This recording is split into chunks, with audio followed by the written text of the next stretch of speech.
अगाडिका अध्यायहरूमा समुद्र मन्थनका चर्चा प्रसङ्ग लिएर प्रसङ्ग वर्णन गर्यौँ।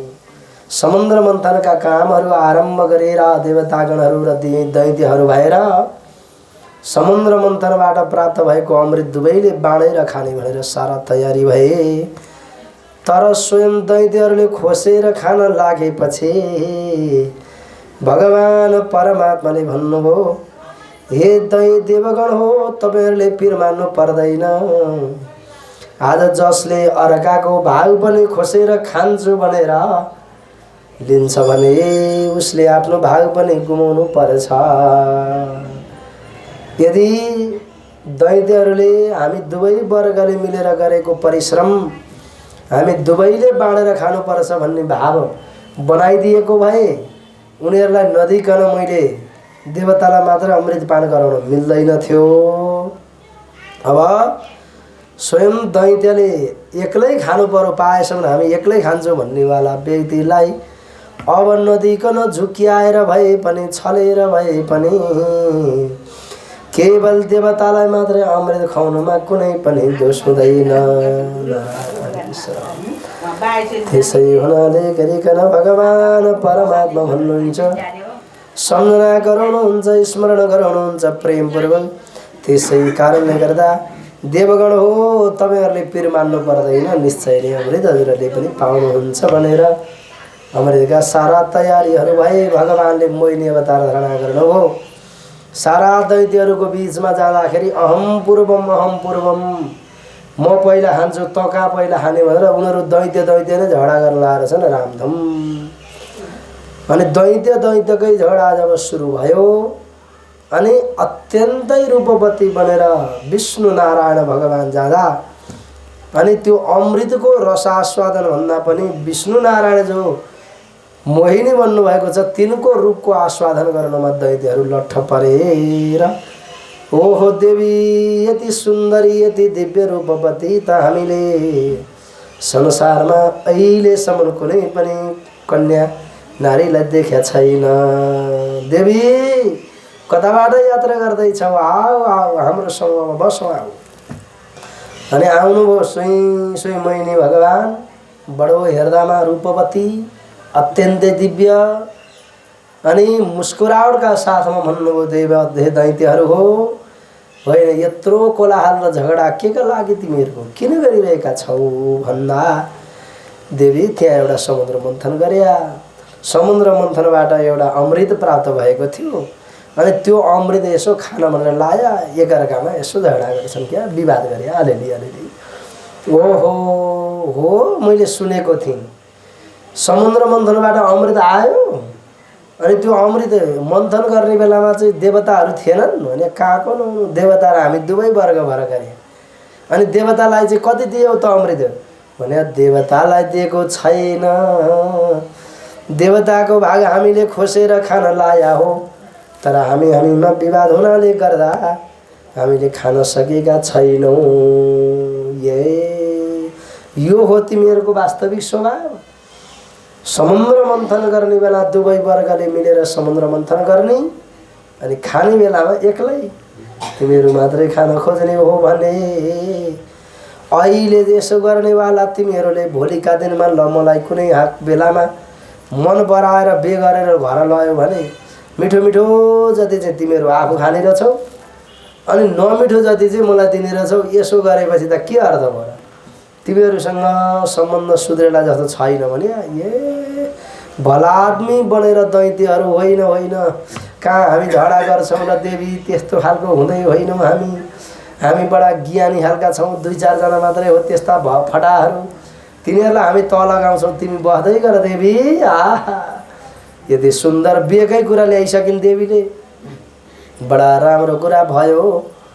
झगडा नगर सुहाउँदैन, ल्याऊ या कलश भनेर मुख्य दैत्यहरूले बोलाएको। लोहोर ल्याइदिए कलश हातेर हाते दैत्यको मुख्य नायकको हातमा। अनि दैत्यहरूलाई अनि देवीलाई बडो मोहिनी अवतार धारणा गरेर बडो मोहमा पारेर भन्नुभयो, हे देवको दैत्यहरू हो, आज तिमीहरू यसरी आफूमा लडाइँ गर्ने रहेछौ, झगडा गर्ने रहेछौ। तिमीहरूको यो झगडा स्वभाव मलाई मन परेन। हेर हुँदैन सही कुरा हो देवी। ओहो कहाँ झगडा गर्ने। अब यो अमृत के गर्ने त भने देवी यो अमृत हजुरका हातमा, यो हजुरले बाँडिदिनु पर्यो हो। सारा दैत्यहरू एक हुल, दैत्य देवताहरू अर्को हुलमा राखेर अनि बाँडिदिँदा हाम्रा भागमा केही विशेष विचार गर्नु। तर बाँडिदिन चाहिँ देवतालाई बाँडिदिनु। हामी त बाँडीचुडी खानेवाला जात, हामी त कश्यप दाया त कश्यपका सन्तान हौँ। त्यसो हुनाले गर्दाखेरि हामीमा कश्यपका स्वभावहरू वंशजको ठुलो गुण छ। हे देवगण हो, हे दैत्यहरू हो, ल लाइन बस भनेर थवक्क अमृतको कलश त देवीको हातमा पुगिहाल्यो त नारायणको कलश हातमा। तब दैत्य एक हुल बसे, देवताहरू अर्को हुल बसे।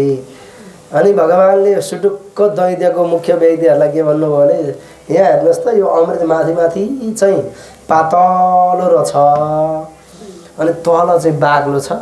अब के गरौँ, यो पातलो पातलो तपाईँहरू खाने कि बाग्लो चाहिँ पहिला तपाईँहरूलाई खाउँ भनेर भने पछि ओहो देवी अहिलेदेखि हामीलाई कति माया गर्न थाल्यो, अहिले कति राम्रो हो माया सुरु भइसक्यो।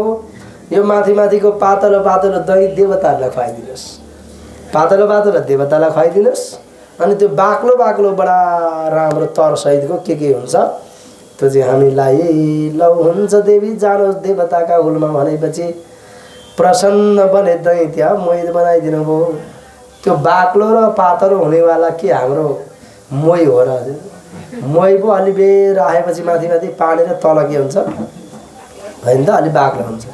त्यो त अमृत हो, त्यो त दुध हो। अमृत तल पातलो माथि बाक्लो भन्ने खासै हुँदैन, त्यो एकनासको हुन्छ। त्यसै कारणले गर्दा एउटा दही हजुर हामीले माखन या दहीको एउटा डल्ला लिएर त्यो माखनको माथि माथि त्यो डल्लाको माथि माथि चाहिँ पातलो तल चाहिँ बाक्लो भन्ने हुन्छ र त्यो त एकनासको हुन्छ। अनि एकनासको त्यसलाई अमृतलाई मोहित बनाएर दैत्यहरूलाई राखिदिनु भयो। देवताका लाइनमा जानुभयो भगवान्ले सरासर। हे ज्ञानीजन अमृत जब खुवाइदिनु भयो अब त हाहाकार सुरु भयो। अलि बेरसम्म कुर्दा छैन अमृत, घडा रित्तै। अनि बल्ल भगवान् विष्णु नारायणले मोहिनी अवतार धारणा गरेर हामीलाई नदिएर छन्। यो त छल कपट गरिएको रहेछ।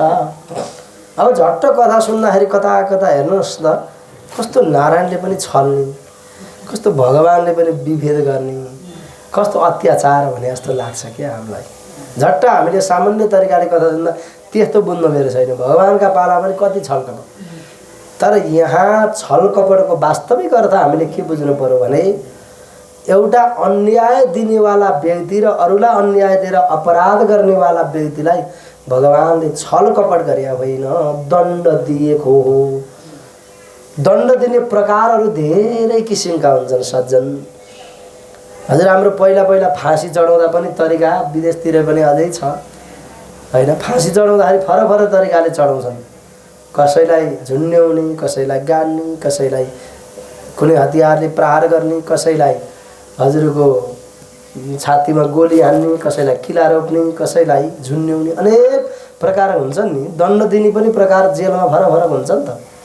यो पनि छलेर अथवा मोहित बनाएर अनि उनीहरूबाट अमृत खोसेर जसले अर्काको भाग एक्लै खानुपर्छ भनेर लागे तिनीबाट अमृतलाई भगवान् परमात्माले श्रीहरि नारायण भगवान्ले छुटाएर ज्ञानीजन आज स्वयं दैत्यहरूलाई देवताहरूलाई पान गराउनुमा जसले अर्काको भाग पनि खान्छु भनेर लाग्या हुनाले मात्रै हो।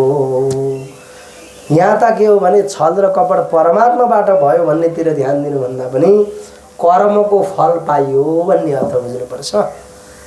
जस्तो कर्म गरौ संसारमा हामी त्यस्तै फललाई ग्रहण गर्न तयार हुनुपर्छ। कर्म चाहिँ जस्तो बाए त्यस्तै गर्ने। अनि त्यसले बेस गरी पिटाइ खाएको देखेर कठै त कस्तो पिटाइ खाएको, कति अत्याचार समाज भनेर भो त अर्का घर फुटाउने जेल उसले गरुन्जेल चाहिँ त्यहाँ अपराध भएन, त्यहाँनिर कठै भएन उसले गरे। अनि उसलाई दण्डित गर्दाखेरि त के हुन्छ भने एकजना अपराधीलाई दण्ड गर्न दिनु भनेको त अरूलाई सचेत बनाउनु हो नि त। फेरि त्यहाँ उसले दण्ड भोगिरहँदाखेरि उसले सजायको दण्ड त खायो, तर समाजमा अत्याचार अन्याय गर्नेले महाराज दण्ड भोग्नुपर्छ, जेलमा जानुपर्छ, जन्मकैद हुनुपर्छ, पैसा हजारौँ लाखौँ करोडौँ खोजेर ल्याएर भएन तिर्नुपर्छ भन्ने डर भएपछि पो त्यसले अपराध गर्दैन त। अहिले रिस उठे जति मान्छेलाई फ्याटी हतियार बोकेर आएर मान्छेले हान्ने त प्रहार गर्ने गर्दैन नत्र। ल भनेपछि त अलि बल बढी भएकोलाई, अलि बल कम भएकोलाई, अलि बल बढी भएकोले सानो सानो कुराले निमोठी हाल्ने मारिहाल्ने गर्दैन त।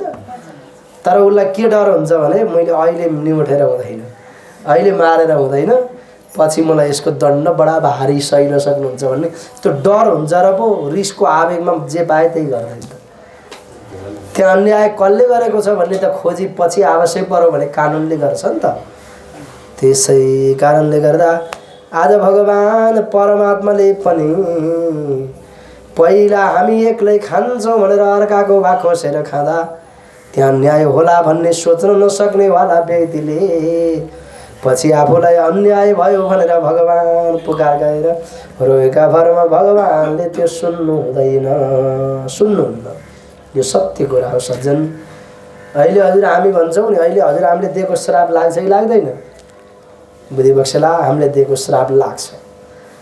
हामीले दिएको अहिले पनि श्राप लाग्छ, तर श्राप दिनेवाला व्यक्ति कस्तो भन्ने कुरामा भर पर्छ। हामी सही व्यक्ति रहेछौँ, हामीले जिन्दगीमा जानेर अज्ञानवश भएको कुरामा दोष हुँदैन, तर ज्ञानमा भएर अहङ्कारका अधीनमा परेर रिसको अधीनमा रहेर अत्याचार अन्याय गरेको छैन। अर्काको भलोको लागि धेरै परिश्रम गरेका छ, धेरै राम्रो काम कर्म गरेका छ महाराज। तर आज त्यही व्यक्तिलाई कोही व्यक्तिले अपजस लगाएर अन्याय गरेर निर्दोष व्यक्तिका आँखाबाट बनेर आँसुका धारा बगायो भने सम्झिबक्स्यो त्यो आँसुले एक दिन न एक दिन जसलाई पनि पोल्छ। त्यही हो श्राप लाग्यो भने। समय लाग्ला, समय त लागिहाल्छ नि, केही महिना लाग्ला, वर्ष लाग्ला, 5-10 वर्ष लाग्ला। हो त्यसो हुनाले गर्दा पहिलाका सन्त मुनिहरूले श्राप दिँदाखेरि लाए त्यही भएर हो। उहाँहरूले अन्याय अत्याचार भन्ने व्यवहारमा गर्नु भएन। कहिलेकाहीँ रिसाको चाहिँ कथा आउँछ। धेरै अन्याय गरेपछि ऋषिमुनिहरूको रिसको परिणाम भनेको श्राप हो। त्यो अति नै भइसकेपछि मात्रै आफ्ना शुभ कर्म र राम्रा कर्ममा बाधा पुर्याए चाहिँ रिसाउँछन्। फेरि ऋषिमुनि आफूलाई बाधा पुर्याएर रिसाउँदैनन्, आफ्ना राम्रा कर्ममा बाधा परेपछि अनि बल्ल महाराज रिस हुन्छ। होइन भने सन्त महापुरुषहरूले अन्याय अत्याचार नगर्ने र तपस्याको सामर्थ्य भएको कारणले गर्दा आज श्राप दिएर लाया हो। लक्ष्मीनारायण भगवानको त्यसै कारणले गर्दा अन्याय अत्याचार गर्नु हुँदैन। परमात्माले दिनुभएको यो दिव्य शक्तिलाई सदुपयोग गरेर हे भगवान हजुरले हामीलाई यति दिव्य सामर्थ्य दिएर पनि बुझ्न सकिएन भने जीवनको अर्थ हुँदैन भन्ने कुरालाई याद गर्न सक्नुपर्छ। लानु के छ लानु के छ लानु के छ लानु के छ लै जान्छौँ लानु के छ लै जान्छौँ लानु के छ लानु के छ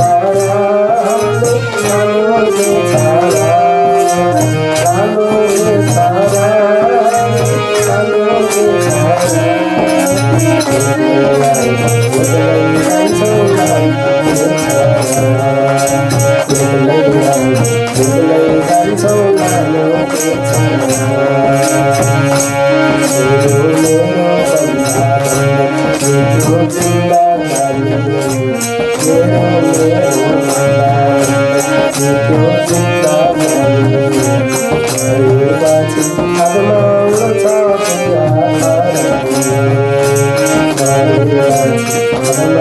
छ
सच्चिदानन्द भगवानको।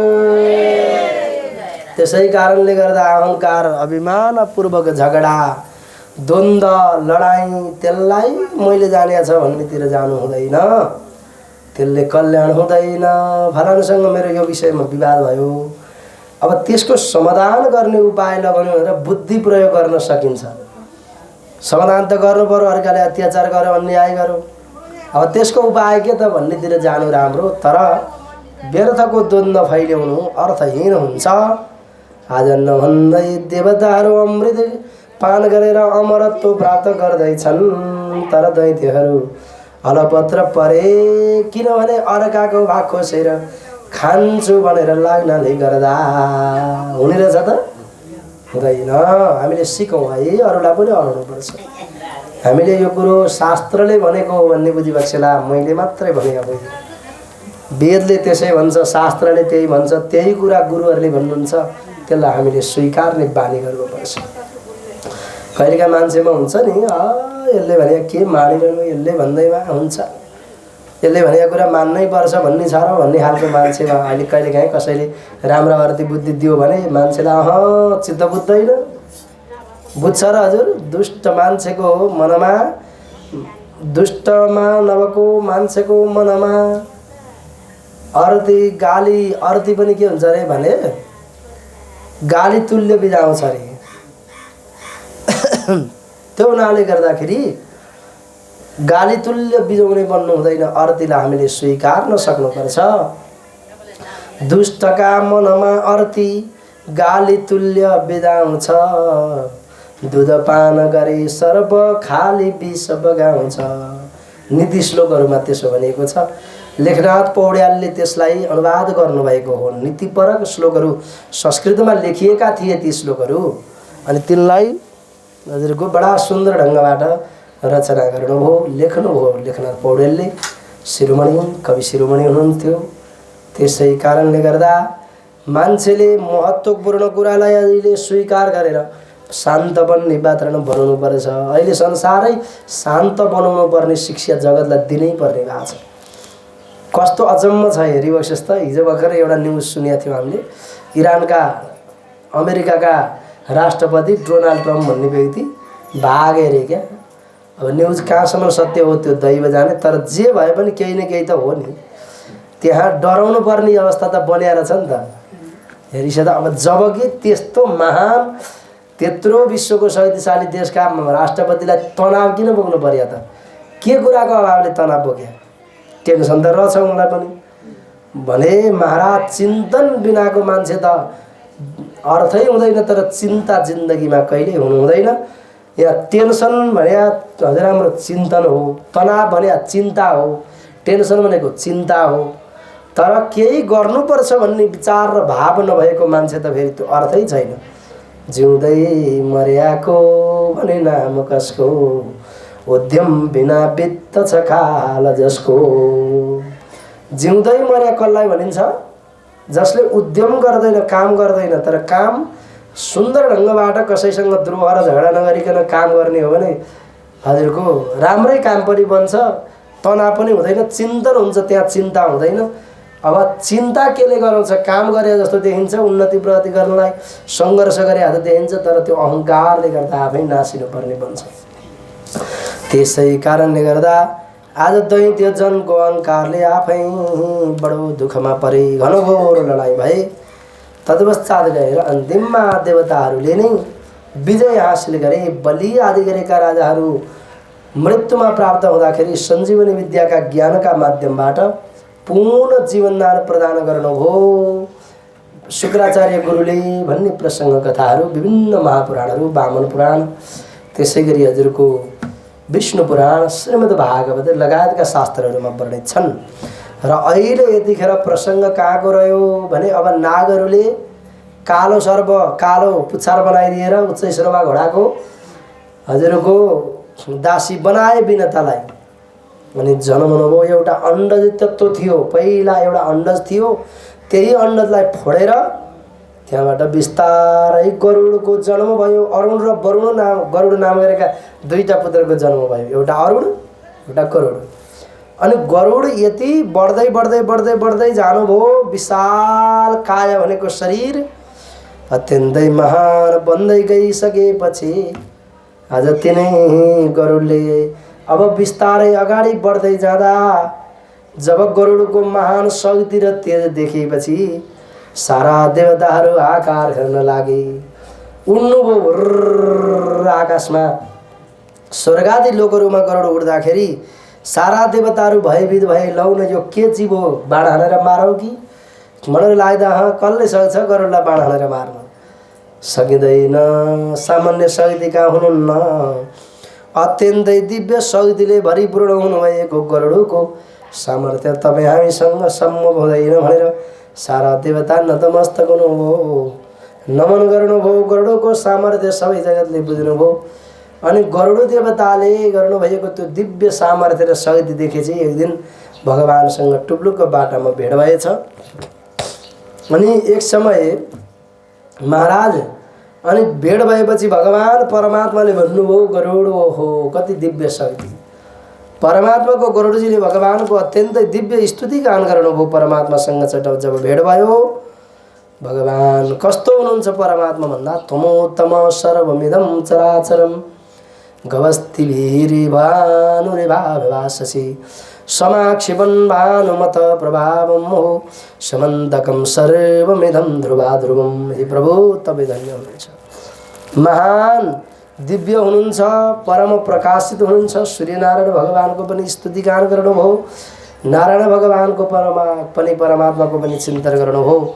भगवानले भन्नुभयो गरुड दिव्य हुनुहुन्छ, आज यस्तो महान दिव्य कर्म गर्नेवाला परमात्मा हुनुहुन्छ।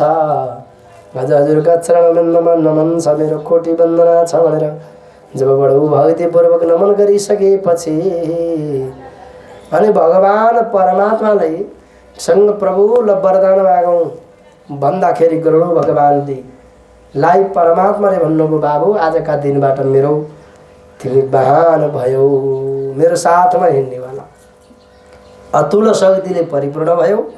त्यसैले तिमी शक्तिवान भएको हुनाले गर्दा अब तिम्रा शक्तिका माध्यमबाट मैले अवश्य पनि जगतको कल्याण गर्नेछु भनेर अत्यन्तै दिव्य आनन्दका साथमा भगवान परमात्मा भन्नुहुन्छ।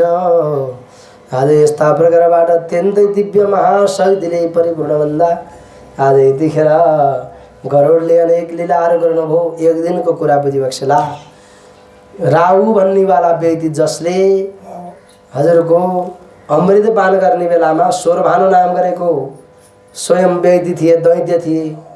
अनि चन्द्रमा र हजुरको राहुको ठ्याक्कै चन्द्रमा र सूर्यनारायण भगवानको बिचमा बसेर गुडु गुडु गुडु गुडु अमृत खाइहालेछन्।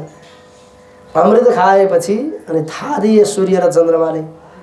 अनि त हजुरको त्यो राहुलाई जब भगवानले शिर छेदन गरेर आदि 2 भाग लगाइदिनु भयो, अमृत पान गरेको भएर तलको गिण भाग केतु बनेर रह्यो, माथिको भाग हजुरको जुन चेतन शक्ति सामर्थ्य भएको मस्तिष्क भाग राहु बनेर रह्यो। अब उसले निरन्तर नवग्रहमा समाहित हुने सौभाग्य त प्राप्त गरो।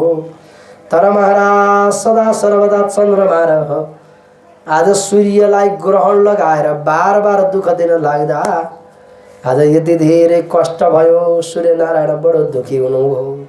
हजुर हामीले पनि आज हजुरको ग्रहण छ कि भनेर शङ्का गरिरहेका थियौँ अघि। बुझिभक्सला आज ग्रहण होइन हो। यो विश्वभरिमा धेरै ठाउँमा कुनै कहिले कुन क्षेत्रमा लाग्छ, कहिले कुन देशमा लाग्छ, कहिले कुन क्षेत्रमा लाग्छ, बाहिर विदेशमा लाग्ने ग्रहण हो यो। हाम्रो भारत र नेपालमा यो ग्रहण छैन। त्यसो भएर जहाँबाट देखिन्छ त्यहाँ मात्रै ग्रहण बार्नुपर्ने नियम हुन्छ। हाम्रो ग्रहण नलाग्ने र नहुने ठाउँमा ग्रहण बार्नु पर्दैन। आज सूर्य भगवानलाई रिस उठ्यो बेस गरिए यी देवगणहरू अमृत सबै मिलेर बराबर खाने। आज मैले त के भने नराम्रो चिजले ग्रहण गर्यो अमृत भनेर कहिले सबैलाई भगवानलाई जानकारी गराएँ, सारालाई जानकारी गराएँ। आज त्यसका प्रभावले गरिकन दैत्यलाई भगवानले उद्धार गर्न पाउनुभयो। तर आज म एउटा मात्रै राहुको तारो बनेर बार बार मलाई मात्रै राहुले पीडा दिन लाग्यो। अब यस्तो अवस्थामा मैले मेरो तेजलाई बढाएर शक्तिलाई बढाएर देवताहरू सारालाई कमजोर बनाइदिनु पर्छ भनेर सूर्य भगवानले आफ्नो तेजलाई हजुरको अहिले हजुर हाम्रो बढी गर्मी भयो भने 30, 35, 40 डिग्री त हुन्छ नि। अब 70, 80 डिग्री यहाँ तापक्रम भइदियो भने हाम्रो हालत के होला? 50, 52 डिग्री हुन्छ तराईको ठाउँमा। त्यो भनेको अत्याधिक हो। 50, 55 डिग्री भयो भने 50 डिग्रीबाट इन्डियामा पनि एउटा नियम छ। 50 डिग्रीबाट माथि यदि तापक्रम भयो भने ती जनताहरूलाई त्यो भनौँ गर्मीले गर्दाखेरि परेको सबै किसिमका कष्ट र पीडा, गर्मीले गर्दा कोही मृत्यु भए, कोही घाइते भए, कोही बिरामी भयो भने तिनको क्षतिपूर्ति सरकारले दिनुपर्छ। त्यसो भएर प्रायः यसो फरेनहाइट हजुरको डिग्री चाहिँ 50 डिग्रीबाट माथि सितिमिति नदेखाउने कि सरकार।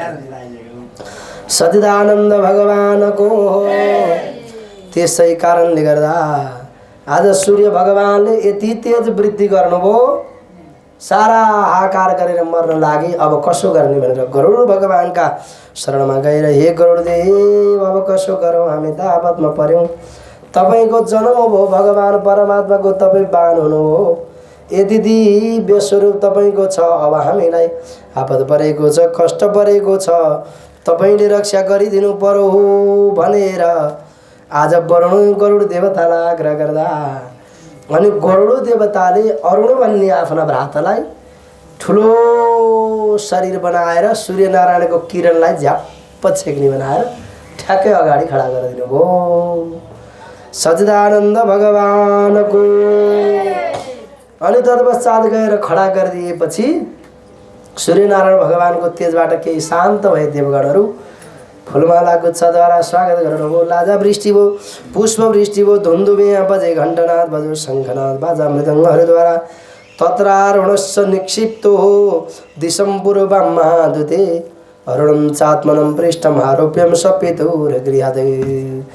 अनि अरुण देवताको त्यो प्रेम, त्यो शक्तिबाट अरुण र गरुड दुवैलाई बडो सुन्दर स्तुति गान गरेर ततो देवा ऋषिगणः उपगम्य पितामहम् अब्रवन् किममेहाद्य महदाह कृतं भजन्।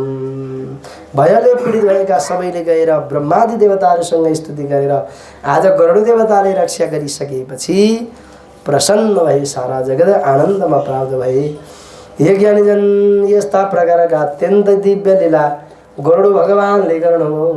आज गरुड देवताको शक्तिदेखि सारा देवगणहरू प्रसन्न बने, आनन्द भयो।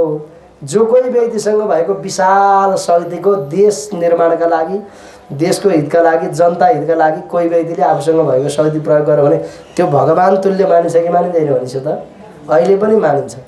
जस्तो कोही व्यक्तिसँग प्रचुर परमात्माले शक्ति दिएको छ, अचम्मको शक्ति दिएको छ, अनि त्यो शक्ति चाहिँ उसले नराम्रा कामका लागि दुरुपयोग गरेन, अत्याचार अन्यायका लागि गरेन, देश बिगार्नका लागि, समाज बिगार्नका लागि गरेन, कसैको झगडा गरेर समाजलाई भड्काउनका लागि प्रयोग गरेन, राम्रा काम र देशलाई समृद्ध बनाउन अझ समाज सेवाका लागि त्यो प्रयोग गर भने त त्यो व्यक्ति ठ्याक्कै देवता तुल्य हुन्छ। त्यसै कारणले गर्दा आज यतिखेर सारा देवताहरू प्रसन्न बने, गरुड देवतालाई नमन गरे। आज यतिखेर यसो विचार आयो गरुड भगवानलाई, प्रभु अर्थात् सबै कुरा ठिक भयो, तब आज मैले मेरी आमालाई एक दिन भेट्न भनेर आउँदाखेरि आमा त दासी बनिरहनु भएको रहेछ। सबै जगतलाई हित गर्दै हिँड्नु भएको गरुड आएर यसो हेर्दा त माता चाहिँ त दासी। अब कसको, मेरी आमालाई दास बनाउने सामर्थ्य कसको रह्यो भनेर गएर यसो विचार गरे त आफ्नै अर्की आमाद्वारा। अब कहाँ झगडा गरिरहनु, त्यहाँ कहाँको लडाइँ गरिरहनु, आफ्नै सौतेनी आमा कद्रुले अब यो अत्याचार गरिराख्या। आमा यिनीहरूसँग लडाइँ गरौँ त भनेर सोध्या, होइन बाबु हुँदैन, यिनले जे भन्छन् त्यही मान्नु परेछ। अब कसो गर्ने भनेपछि यहाँ बडा उग्र गर्मी भयो। कद्रुले भने मलाई शीतल पहाड पर्वततिर लिएर जानु भनेपछि कद्रुका ती सन्तानहरू जति छन् नि नागहरू, सर्पहरूलाई सहित गरुडले ढाडमा बोकेर, शरीरमा बोकेर अनि महान पर्वतका समीपमा शीतल वायुहरू भएका ठाउँमा अत्यन्तै दिव्य आनन्दले जब जाँदै हुनुहुन्थ्यो, गरुडले पनि आफ्नै आमालाई दासी हुनुहुन्छ, गरुड बोक्न परेको छ कद्रुलाई। जब जाँदै गर्दा महाराज यति वायु माथि उडेर जानुभयो कि गरुड आकाश मार्गमा उडेर जाँदाखेरि त महाराज आकाशको त्यो सूर्यको शक्ति र त्यो तेजको प्रभावले मूर्छित भएर ढले। त्यो जुन गरुडका शरीरमा बसेका सर्पहरू तिनीहरू ढले। सूर्यनारायणको प्रभाव त्यति समस्या परेन गरुडलाई। अनि बडा हाकार गरेर कद्रुले लौन गरुड मेरा छोराहरूलाई बिउजाइदिनु पर्यो, जसरी हुन्छ मेरा छोराहरूलाई शान्ति प्राप्त हुनु पर्यो, अब कसो गरौँ भनेर बडा दुःखले रुँदा हाकार गर्दा अनि इन्द्र स्वयं यतिखेर माताजीको खुसीका लागि, कद्रुको खुसीको लागि, खुसीद्वारा मेरो कार्य सम्पादन गरौँ, पूर्ण गरौँ भन्ने लाग्यो। अनि तत्पश्चात यज्ञानीजन यतिखेर भगवान हुनुहुन्छ, इन्द्र महाराजसँग बिन्ती गर्नुभयो। इन्द्र महाराजलाई अत्यन्तै स्तुति गर्नुभयो, कद्रुले पनि स्तुति गर्नुभयो अनि नमन गर्नुभयो। इन्द्र महाराजलाई गरुड देवताले नभनुन्जेल उहाँले वर्षा गर्न सक्ने भन्नु भएन। गरुड देवताको प्रभाव सामर्थ्य थाहा थियो इन्द्र महाराजलाई। तमोतमासे सघेरी विना वसुन्धरा सभास्करम विधिमिर मरम भरा तथा महोदधि सतिमिथि मिमिङ्गलस्तुदा महुर विमानम बहुमकरो दशागुलो। बडो सुन्दर स्तुति गान गरेर नमन गर्नुभयो। त्वमेव मेघस्त्वं वायु स्त्वं अग्निर्विद्युतेम्बरे त्वं भ्रगणाः तदेवेक्षिप्ता त्वमेवाहुर्महानग। हे प्रभु इन्द्र, तपाईँ नै वायु, तपाईँ नै अग्नि, तपाईँ नै सर्वेसर्वा। आज मेरा सन्तानलाई आनन्द दिनु पर्यो भनेपछि गरुड देवताले अनुरोध गरिदिएपछि नन्दै सर्र वर्षा भयो। रमणीक नाम गरेको अत्यन्तै दिव्य द्वीपमा गएर आज गरुड देवताले आग्रह गरेपछि भएको सुन्दर वर्षामा सारा नागहरू जो जति सूर्यको तापले मूर्छित बने थिए ती सबै उठेर नमन गर्न लागे। गरुड देवतासँग प्रसन्न भए। कद्रुले पनि नमन गरिन्। प्रभु हे गरुड देवता, तपाईँ धन्य हुनुहुन्छ, आज मेरो सन्तानको कल्याण भयो। के चाहन्छौ बाबु गरुड तिमी भन्दा? हे माँ, अब म हजुरसँग अनुरोध गरेर बिन्ती गरेर म मेरो छोराहरूको, मेरी आमा भनौँ, मेरी जन्म दिने आमा विनताको दासीबाट उन्मुक्ति भएको हेर्न चाहन्छु। मेरी मालाई कसरी उद्धार गर्न सकिन्छ, कल्याण गर्दै बक्सियोस् भनेपछि अनि भन्नुभयो मेरा छोरालाई अमृतको केही भाग दिनु पर्यो। अमृत त प्राप्त भयो स्वर्ग समुद्र मन्थनबाट। समुद्र मन्थन गर्न मेरा छोराहरू वासुकी आदि गरेका नागले डोरी बनेर काम गरे, तर आज मेरा छोरालाई अमृत छैन। त्यसै कारणले गर्दा यो स्थिति बन्न गयो। अब हजुरले मलाई अलिकति ल्याएर मेरा छोरालाई अमृत खुवाइदिनु भयो भने स्वर्गमा छ। म हजुरकी माँ, मेरी दिदी, मेरी बहिनी जो भने पनि तिनै विनतालाई सदाका लागि दासीबाट उन्मुक्ति गराउँछु भनेपछि अब विचार गर्नुभयो, प्रभु अब म के गरौँ त? भगवान परमात्माको शरणमा परेर परमात्माको चिन्तन गर्नु बाहेक मसँग अब विकल्प छैन। हे प्रभु अब म हजुरका शरणमा परे भनेर भगवानका शरणमा परेर अब अमृत प्राप्त गर्ने प्रयत्न गर्दै हुनुहुन्छ। आनन्दले सबैजनाले तालेर नाचेर आनन्द मनाऊ। यो जीवन यसै लहैलाहैमा, यो जीवन यसै लहैलाहैमा, बल्लाइ प्रभु शरणमा, बल्लाइ प्रभु शरणमा, यो जीवन यसै लहैलाहैमा, यो जीवन यसै लहैलाहैमा,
कुरा भन्छु चिन्ता गति लगाइरहँ साँझ कुरा भन्छु सारा पाप छुटाउन वैकुण्ठमा लान्छु सारा पाप छुटाउन वैकुण्ठमा लान्छु भन्थे कृष्णले मेरै शरण परालौ भन्थे कृष्णले मेरै शरण परालौ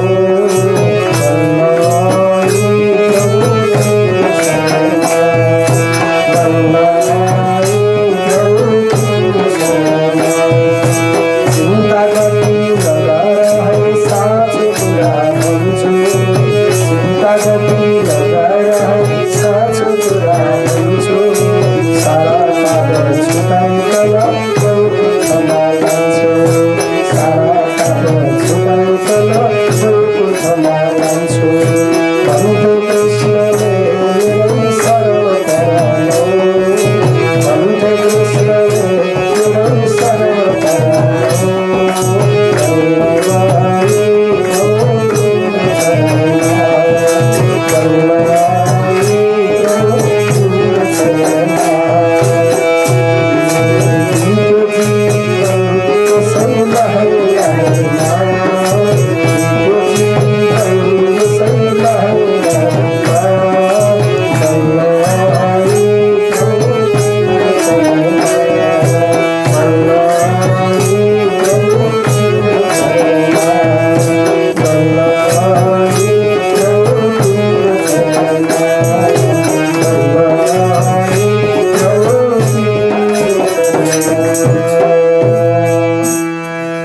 सच्चिदानन्द भगवानको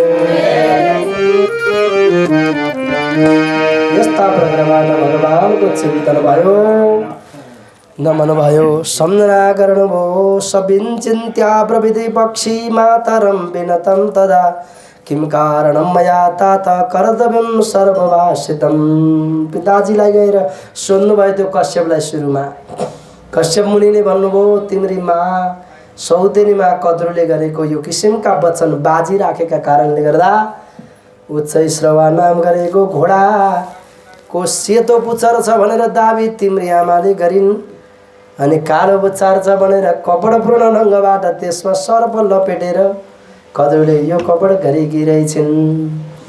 अब त्यो हुनाले गर्दा जे भए पनि अब त्यसलाई छुटाउनका निमित्त उहाँलाई प्रसन्न गराउनु बाबु लडाइँ र झगडा व्यर्थ हो भनेको थियो।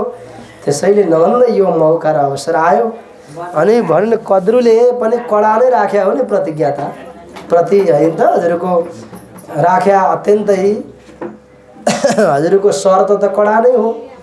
अमृत स्वर्गबाट ल्याएर अनि मात्रै हामीलाई खान दिएपछि अनि छुटाइदिउँला भनेर लागेपछि ज्ञानीजन अनि अमृत लिनका निमित्त भनेर गरुड जब जानुभयो स्वर्गादि लोकहरूमा भयङ्कर इन्द्र महाराजसँग घनघोर युद्ध गरेर युद्धका माध्यमबाट परिश्रम गर्नुभयो। इन्द्र महाराजले अत्यन्तै गाली गर्नुभयो। इन्द्र महाराजले हुँदैन यस्ता कुरा दिँदैन अमृत भन्नुभएको थियो। अनि परामर्श पनि भयो कश्यपलाई बिचमा राखियो पनि अब अन्य विकल्प खोज्नु अमृत चाहिँ दिँदैन है सर्प जातिलाई भन्ने इन्द्र महाराज होइन जसरी पनि दिनुपर्छ नदी त हुँदैन भनेर भन्ने स्वयं महाराज गरुड र दुवैका बिचमा घनघोर युद्ध हुने भयो। अब हेरिबक्सेस् त गरुड पनि कश्यपकै छोरा इन्द्र पनि कसको छोरा कश्यपकै छोरा अनि कद्रु जति सर्पहरू कद्रुबाट जन्मिएका सर्पहरू पनि कश्यपकै छोरा उनी आफ्नै आफ्नै दाजुभाइ त रहेछन् नि परिवार। हामी के रहेछौँ त वास्तवमा भने मान्छे सबै मानव जाति हामी एउटै वंशज र एउटै परिवार रहेछौँ। कुनै समयको जमानामा त हाम्रो परम्परा मात्रै फरक पछि आएर भएको हो। हामी सबै एउटैका वंशज हुनाले गर्दा एउटै छत्र छायामा रमाउन सक्ने सामर्थ्य हामीमा हुनुपर्छ। कोही को स्वभावको कोही कुन वर्णको कोही कुन जात विशेषका थर विशेषका हामी छौँ होला तर हामी एउटै परिवार सन्तान हुनाले गर्दा यसको महत्त्व बुझेर एक ज्ञानीजन आज यतिखेर इन्द्र महाराजलाई जति सम्झाउँदा पनि मान्नु भएन। इन्द्र महाराजले दिन चाहनु भएन। अब त युद्धै गरेर भए पनि कल्याण गर्नु पर्यो भन्ने विचार गर्नुभयो। बालखिल्य मुनिहरू हुनुहुन्थ्यो इन्द्र महाराजले बालखिल्य ऋषिमुनिहरूमाथि पनि ठुलो अत्याचार गरिरहनु भएको छ। अनि त्यो कारणले गर्दा बालखिल्य मुनिको उद्धारको लागि अनि आफ्नो अमृत प्राप्तिका लागि र इन्द्रको अहङ्कार नाश गर्नका लागि अमृतको लागि प्रयास गर्दै हुनुहुन्छ गरुड देवता भन्ने सम्मका प्रसङ्ग वर्णन गर्दा हस्त समादरणीय भक्तवृन्द आजको कथाको विश्राम गर्ने समय भयो। हामी अब दिव्य गणानुवादको आनन्द रसलाई पूर्ण पनि श्रवण गर्ने नै छौँ। आज बागेश्वरी धाम बागेश्वरी महादेव भगवान देवी भगवती माताको पवित्र पावन तीर्थमा हामी सबैजना जाँदैछौँ। सबैको यात्रा शुभ रहोस्, मन भगवानमा लागोस् भन्दै भन्दै आजको दिव्य गुणानुवाद कथा र सामृद्धलाई हस्त यही विश्राम। हरि ओम तत्सत्। असतो मा सत्गमय तमसो मा ज्योतिर्गमय मृत्युर्मा अमृतं गमय। ओम शान्ति ओम शान्ति